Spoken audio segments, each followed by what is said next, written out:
నమస్కారం. సుధాక టీవీ వార్తలకు స్వాగతం. బాపట్ల జిల్లా చీరాలలో సాక్షి పేపర్లో ఎమ్మెల్యే ఎంఎం కొండ యాదవ్పై వచ్చిన అసత్య కథనంపై బీసీ సంఘాలు, టీడీపీ నేతలు మండిపాటు. పలువురు నాయకులు మాట్లాడుతూ, మా ఎమ్మెల్యేపై తప్పుడు వార్తలు రాస్తే ఊరుకునేది లేదు.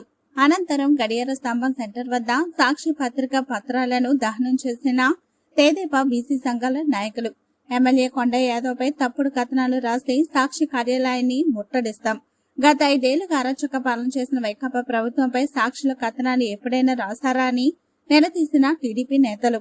చీరాలలో కొండంత అవినీతి పేరుతో సాక్షుల కథనం. ఈ కార్యక్రమంలో తెలుగుదేశం పార్టీ కార్యకర్తలు, బీసీ యాదవ్ సామాజిక వర్గం వాళ్ళు పాల్గొన్నారు.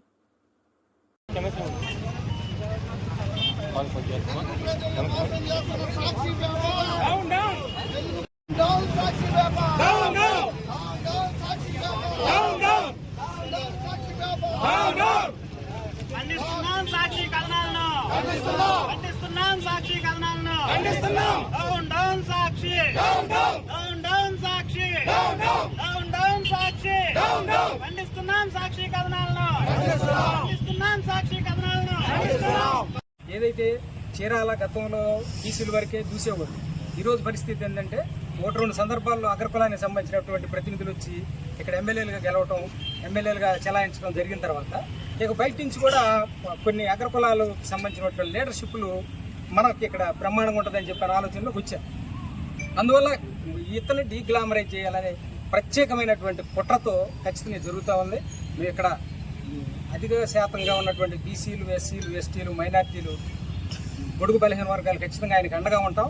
ఇటువంటి అనవసరమైన నిజంగా నిరూపించి ఇదిగో ఇట్లాగని చెప్పి నిరూపించగలిగితే మేము కూడా ఖచ్చితంగా మీ వైపు మాట్లాడతాం. అట్లా లేకుండా అనవసరమైన బురద జల్లి చివాకులు పేవకులు వెళ్తే మాత్రం ఈ పత్రికలు కూడా మేము నిర్దాక్షిణంగా వేలేస్తామని చెప్పి తెలియజేస్తూ మీ అందరికీ నమస్కారం చెప్పి. ఈ 20 సంవత్సరాల నుంచి కనపడింది మాకు అత్తులూరు బాలకొండయ్య గారు.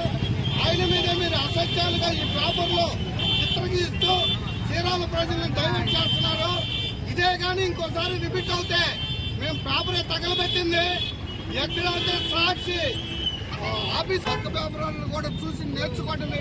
మీరు మొన్నటిదాకా మీ అధినాయకుడు రాజశేఖరు కుమారుడైన జగన్మోహన్ రెడ్డి చెప్పిన పాటలో నడిచారు. ఇక నడవబాకండి, లేకపోతే ఆ పేపర్నే సీలేసే రోజుకి దగ్గరలో ఉందని మేము మనవి చేసుకుంటున్నాం.